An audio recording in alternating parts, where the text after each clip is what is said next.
Hey class, it's Mr. Stewart. This is going to be the Week 6 Integrity video. Today I'm going to be covering Chapter 11, which is one of the two chapters that you have for this week. And again, I apologize for for the lateness of the video being uploaded. I was out on Tuesday having to take my my son to the doctor, so it's just been another one of those hectic weeks. It feels like summer's supposed to be the more laid back time, but it's been really hectic. So anyway, a couple other things. I sent all of you an email, and I posted an announcement in the class in regard to a field trip opportunity that we're going to be offering. If you're interested in going on that, it is an all-day thing on Friday, July the 17th, but I can almost guarantee you'll have a good time if you choose to go. We're going on the Calhoun tour bus, and we have some seats left. So if anybody else wants to go, make sure you message me with your C number and your phone number and such, and then I can give you some more information. Okay, today we're going to be talking about Chapter 11, and Chapter 11 is entitled The Prison Experience. And there's some things to understand about prison that makes it both similar and dissimilar to regular, what I like to call free world society, and that's society that's not in custody. And that's what we're going to be talking about in this chapter. And if you like to watch videos or movies, there's a couple movies out there that you really ought to watch in regard to the prison experience. The first one is called Against the Wall, and it's a film that was made late 80s, early 90s. It's probably available on Netflix or Amazon Prime or Hulu or something like that, or it might even be out there on YouTube. And it's really about a prison riot in Attica, New York in 1971. And it is a docudrama, which means it's based on a true story. It goes a long way to show you what prison life was like up until about the mid-1970s. And it was reformed at that point. And then the other one that most of you may have already seen is called The Shawshank Redemption. Tim Robbins and Morgan Freeman.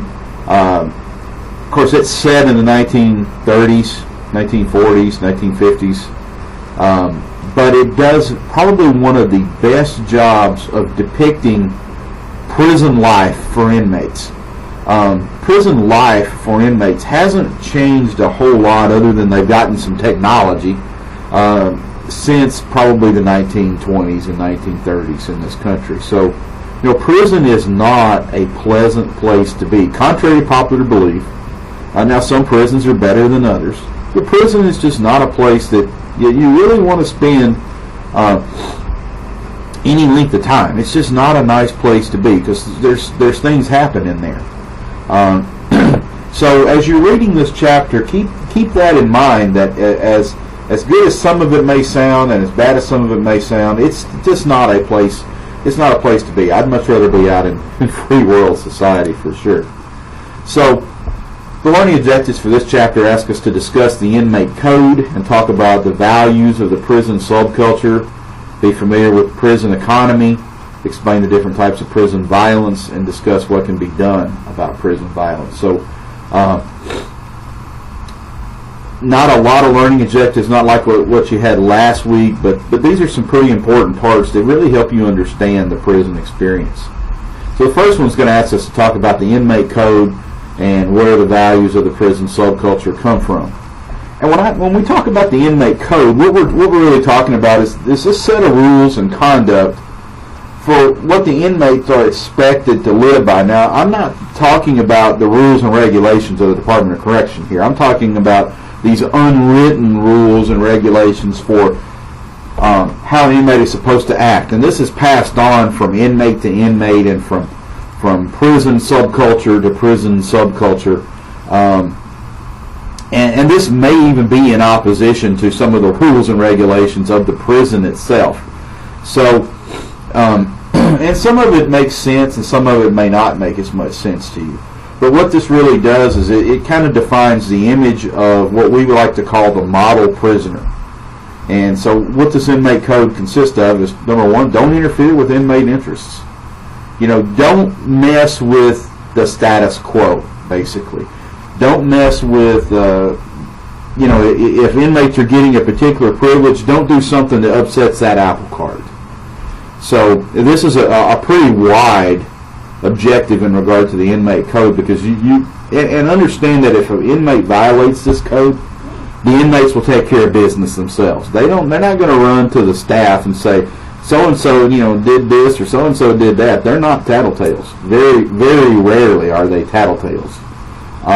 What they will do is they will handle it themselves in their own ways, and we'll talk about some of that violence a little bit later in this chapter.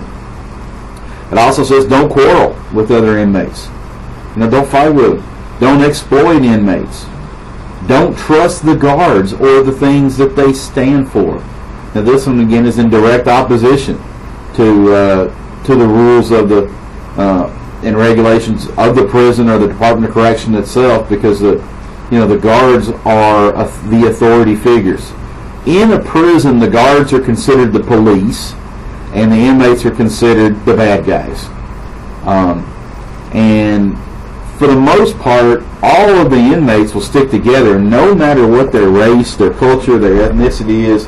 If it's in regard to a corrections officer or the system itself, because they don't like the system. They think they are they've been punished by the system, and they don't like what you as a corrections officer stand for. So just understand that however nice they may be to you, you probably will not be able to trust inmates, because they don't trust you. They can put on the illusion of trust, but they won't trust you. It's not like out here in the public as a police officer, where the greatest majority of the public looks up to the police and trusts the police, or at least allows them to do their job and they don't interfere. Inmates do completely the opposite of that. They don't trust you, they don't like you, and they will try every way in the world to thwart whatever your activity is as a corrections officer. And also understand the inmate code says that the prison subculture decides what types of roles inmates play in prison and the extent to which they conform to those roles. Basically, the prison subculture will assign you, I don't want to call it a job per se, but a personality, the type, and it will depend upon your personal strength, your intestinal fortitude, your crime that you've been committed, and you're going to be classified with a particular socioeconomic status in prison, and you're going to be expected to step into that role and live up to that role. Prisonization. This is another, we used to call this institutionalization, but now when we lock people up, we call that institutionalization. But prisonization is simply what happens to people when they've been locked up for a while. This is where the person kind of assimilates into the prison culture, and they begin to change their mindset in regard to kind of the roles that they're supposed to take on in prison. I'll give you an example. There's a lot of homosexuality that goes on in prisons, and it's not all rape. Some of it is definitely consensual sex between men and men, and between women and women. If you ask the men if they are actually homosexual, they will say, I'm not gay on the outside. That, hey, I'm locked up. It is what it is. So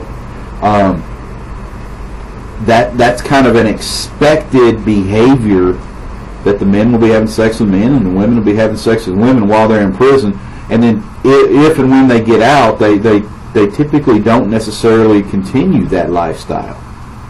And so that's just an example of prisonization, the process by which a new inmate absorbs the customs of prison society and learns to adapt to the environment. If you have a really short sentence, probably less than a year or two, you won't be nearly as prisonized or institutionalized as somebody who's been serving 5 years or longer. And understand that this whole idea of prisonization or institutionalization kind of is based on an idea of deprivation and importation. Deprivation is caused by when we deprive these people of certain aspects of life that they had out on the outside. And importation is the aspects of life that inmates bring with them into prison. And both of these work together to actually form the typical prison inmate. And one of the things I always used to say is, how do you know an inmate's lying? Their lips are moving. Because that's what they do. They lie. They have plenty of time to sit around and think about how to run a game or a con, if you will, on staff. And they'll come up to you and they'll tell you this and that. I have seen inmates come up and tell the nastiest, ugliest female corrections officer that she was beautiful for day in and day out. And that's running a game on her. What they're trying to do is to make her feel better about herself and actually like the inmate better than some of the people that's not in prison, in order to get this female to do things for them, whether it be sexual favors or bring something in or do things for them on the outside.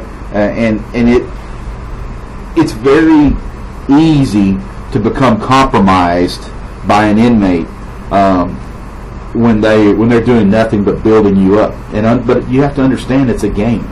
They're spending time figuring out how to break the chinks in your armor, so to speak. Norms and values. Understand that the prison society or the convict society is organized along racial, ethnic, and age lines.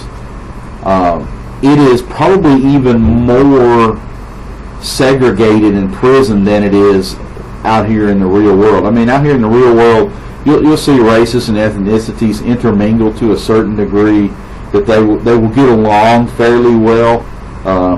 Now, understand that if you watch the news, that doesn't happen. But in reality, that does happen, because, hey, we're all in this thing together, right? But in the prison subculture, typically the white Anglo-Saxon Protestants hang out with the white Anglo-Saxon Protestants. The Asians hang out with the Asians. The Hispanics hang out with the Hispanics. The Indians hang out with the Indians. And the African Americans hang out with the African Americans. And they typically don't intermingle and mix unless they're having some sort of war with each other over some issue. So, and understand that many inmates conform to the prison subculture, even though their own values may be contrary to the inmate code. It's because it's about survival and being able to get what you need while in prison. If you are in opposition to the inmate code, you're not gonna. You may be hurt. You may be assaulted, raped, or killed in prison.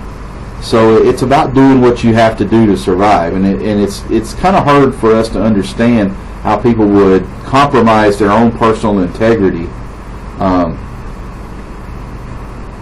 in order just to fit into a group. But it's not just about fitting into a group, it's about survival. And it's kind of a necessary part of assimilation into prison culture, is that you're going to have to pick some group and become a member of it. If you don't, you're going to be ostracized. You're going to be looked at, as an outsider, a snitch, and you're never going to have anybody be able to to talk to or work anything out with or whatever in the prison system. So just understand that. There are 4 basic types of roles that inmates typically will fall into one of these, and they may fall into multiples of these as their time progresses. Some inmates are there just doing time. It's the cost of doing business. Hey, I got caught. I am going to come here. I'm going to do my time, and that's just going to be that. Then you got the others that this is kind of a wake-up call to them. And they're going to better themselves while they're in there. They're going to take classes. They're going to go through some programs, get some certificates under their belt, go through some therapy and things. And when they come out, they're going to try to come out a better person than they were when they went in. The next type is the jailing role. And this is the person who, hey, they're probably not going to get out. They're just now, their life has changed. They're going to have to construct their life within the prison, because the likelihood they're going to get out is very minimal. So they're going to make it whatever it is. This is typically the role that you see these people that have a death sentence or a life without parole sentence, or even a very long sentence, and they're already advanced in age. They're just going to say, hey, I'm going to be here until I die. So I'm just going to make the best of it, and change my life to fit into this new culture, so to speak. Then you have the disorganized criminal, and this is the kind of person that doesn't fit into any of the rest of these. They're all over the board, and it may be that they cannot develop these other three, or they just choose not to. Either way, they're not doing their time peacefully. They're not bettering themselves. They're not adopting this idea that they're going to have to spend the rest of their life here. And these are the ones you really have to be concerned with, because they may try to hurt you. They may try to escape. They may be engaged in sudden violent incidents within the prison system due to the frustration level that they're experiencing, because they have not decided that they're okay with where they're at. So the disorganized criminal. All right, learn chapter 2, be familiar with the prison economy. Understand, guys, that anything that is available on the street is also available in prison. It may take on a different form. For example, prostitution runs rampant in prison. Just to understand, it's typically not female prostitutes with male customers. It's male prostitutes with male customers, or female prostitutes with female customers, so to speak. Understand that almost no state will allow inmates to have real-world money in their pocket. They can have money on their books that they can sign an IOU for, and that money will be deducted in order for them to buy things from the commissary. But so they have developed other types of currency in prison, typically tobacco products, pornography, drugs. All of those things are used as currency to trade for other things. So most prisons have a commissary or a prison store that has fairly inflated prices. And understand that most inmates, if they work a job at prison, they work about 6 hours a day, 5 days a week. They don't work holidays, and they make about 30 to 40 cents an hour, which means they probably make about $30 to $40 a month. If they have to pay any fines or restitution, they'll take about half of that, or at least 30% of that salary that inmate has made from doing the work. And when I say doing the work, maybe they're doing data entry for the state, they're making license tags for the state, or they're making uniforms for other state agencies, or you name it. They're actually doing some work. So that leaves the inmate anywhere between $15 and $20 a month to be able to buy commissary. Now, they can buy more commissary if somebody else sends them money in. Just understand that typically they say somebody sends you $100, the state's going to take about half of that and apply it to your fines and your restitution, and then you're going to get the other half. And then typically the way it works is the inmate will get a commissary form. They have a price list. They'll write down how many of what items that they want, and typically the items are like, coffee that they can make in their cell, soups they can eat in their cell, TVs if you want to buy a TV, a radio if you want to buy a radio, soap, shampoo, razors, safety razors, that type of thing. There's certain things they're just not going to sell, and there's other things that they will, snacks, candy, sweet rolls, things of that nature. So understand that this is a big business for prisons, because they make a pretty good profit off of these commissary items. For example, the honey bun that you can buy in the grocery store for 25 cents will probably sell for 75 cents or $1 to the inmate. And so the state's making money and the inmate's getting things in addition to what the prison gives them, but they're also having to pay for it with money that they've earned from doing work for the prison. So it's kind of a racket to a certain degree. Because of that, what we call the above board or formal prison economy, where the inmate works, they make a wage, they can use that wage to buy stuff from the prison system, the company store, if you will. There's also an underground or informal economy is a huge element in prison life. And this is where they can trade those items that they got in commissary for other goods or services that they may need in prison or that they want. And what this in fact does is reinforces the norms and the role of the prison social system to not trust the system itself and only trust each other. Certain positions enhance opportunities. For example, if you work in the prison kitchen, the cafeteria, you can probably smuggle food out, and then you can trade that food for cigarettes or sexual acts or whatever. And in many states, they do a pretty good job of catching the inmates smuggling food out of the cafeteria. In other states, they don't really care so much. I mean, it was going to be thrown away, so they might as well let them take it and eat it. Now, it's kind of a really good job to have if you work in the cafeteria in a prison, because you get to eat all you want, and you can probably get some stuff out to help you get some other things that you'd like to have. Prisoners do not like to be locked down. So if somebody does something stupid and gets them locked down, they don't like that because that disrupts their economy. And understand that with this particular economy situation, the inmates will run their own stores out of their cells. I mean, if you go into an inmate's cell and they've got 35 rolls of toilet paper in there, I guarantee you they're not just stocking up for a lockdown. They're stocking up in order to trade that toilet paper for something else, or they got 16 cartons of cigarettes in there. There's no way they bought that many. They probably traded them, or they received payment in some shape, form, or fashion. So there is that trading or that bartering economy that goes on, and they use those things as currency to buy the goods and services that they need or want.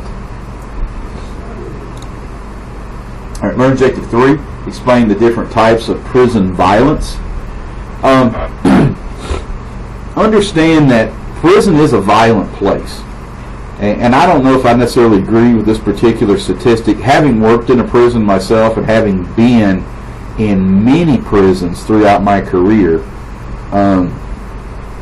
it says the rate of prisoner-on-prisoner violence is 28 attacks for every 1,000 inmates. I would think that might be kind of low, because it's kind of like out here in the real world. Every attack from prisoner to another prisoner is not necessarily reported or seen by staff. We cannot watch every single inmate 24 hours a day, 7 days a week. As much as the public would like you to think that we can, we can't. So sometimes there's going to be prisoner-on-prisoner violence. Each year, 34,000 prisoners are attacked by other inmates, and many people die in prison. People get murdered in prison left and right. I have personally witnessed inmates getting murdered by other inmates in prison. It happens, and the media doesn't report it because it's not newsworthy. If you really want to know how a prison operates, take a tour, or better yet, get a job with the Alabama DOC or whatever state that you live in, and work there. You will see things and hear things that you really didn't think were even possible. So all of this violence leads to, there's a high homicide rate as well as a pretty high suicide rate in the prison subculture. I knew a guy an inmate that wanted to kill himself because he had ran up a gambling debt with some people, and they took it out of him on his rear end. He was raped repeatedly as payment for this gambling debt that he owed, and once that happened, he went into protective custody, and he wanted to kill himself. He made several attempts on his life. Luckily, we had taken the things away from him because we could see that coming, so that he could not take his own life. But he eventually got over it, transferred to another prison, and moved on with his sentence, I suppose. There's also a lot of gang activity in prison. In fact, it's much more prolific in prison than out of prison. Typically, when you go to prison, you are going to be pressured to join a prison gang, whether it's based on your ideology or it's based on your race or ethnicity. And a lot of times it's based on race and ethnicity. There are Hispanic gangs, there are African American gangs, there are white supremacist gangs, and you're going to be pressured to join one of those. And the gangs will tell you that they will protect you if you become a member. What they don't tell you is they want you to do things for them in return for that protection, which may cause your sentence to be increased, or if you have a release date, it may cause you to no longer have a release date. Basically, you could be murdered, or you could be sentenced to life or death for things that you do in prison. Many people don't think that. They're not thinking about that. If you kill somebody in prison, you could be sentenced to death. You could get the death penalty. It's not done that often. Most times they just extend your sentence. But they could give you the death penalty if you murder somebody in prison. So be very, very wary about joining these prison gangs, because there's always an ulterior motive here. And this slide gives you some more information in regard to those gangs. The next slide gives you some of the more common prison gangs that are out there, such as the Aryan Brotherhood, Black Guerrilla Family, Mexican Mafia, La Nuestra Familia, Texas Syndicate. Tells you what their makeup is, where they originated, what some of their characteristics are, and basically who their enemies are. And understand that for the most part, any of the African American groups are going to be against the Mexican Mafia, and they're going to be against the white supremacist groups. The Mexican Mafia could be honestly, or the Texas Syndicate, or the La Nuestra Familia could be allies with any of them. This just gives you a little bit of an example. In regard to prisoner-on-prisoner violence, understand that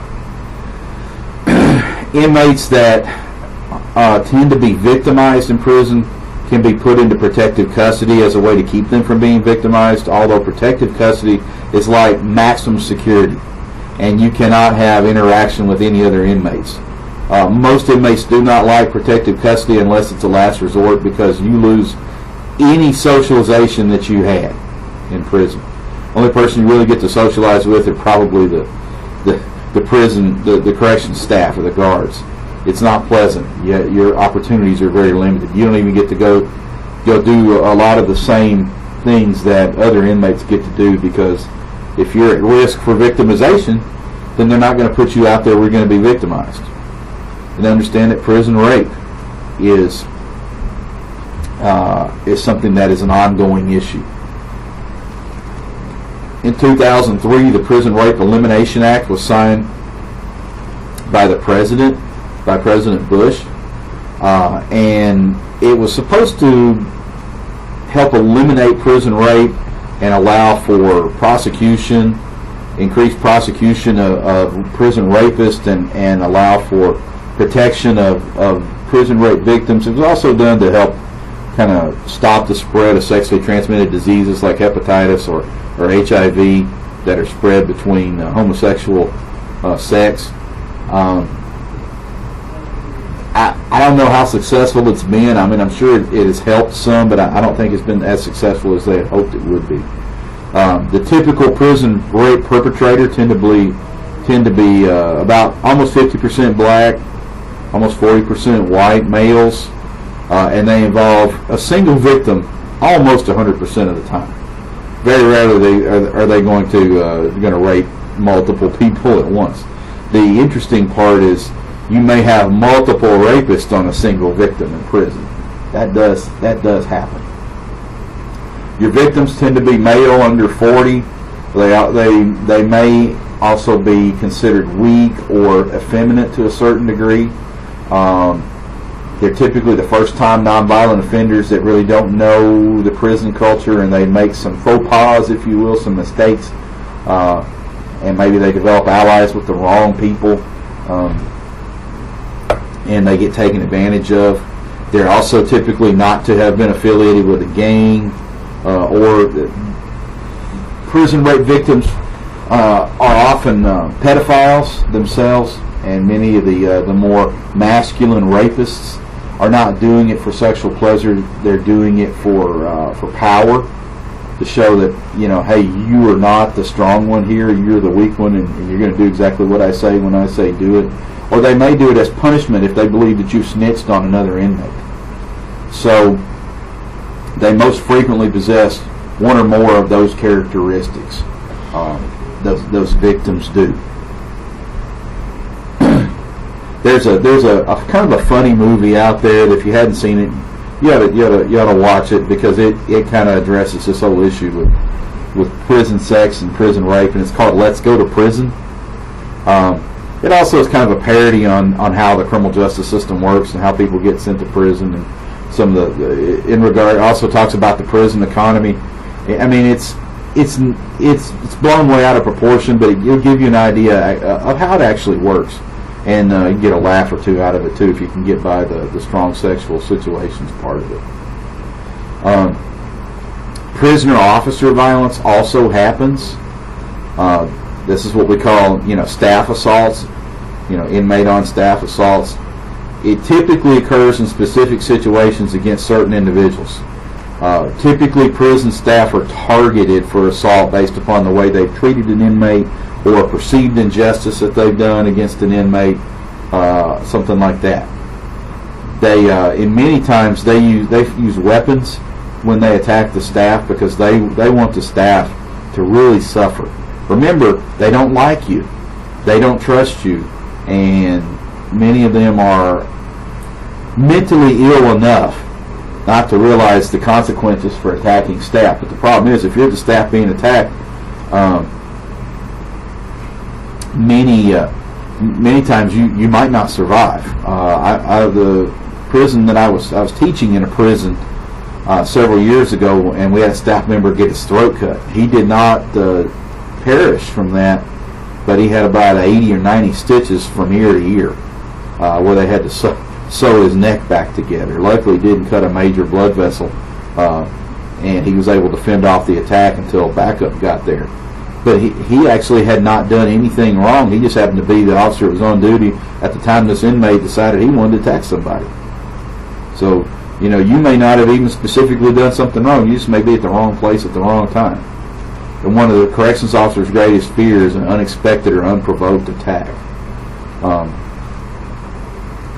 So, you got to keep in mind that it's this us versus them mentality in the prison situation, and that you always have to keep your guard up and be ready to defend yourself.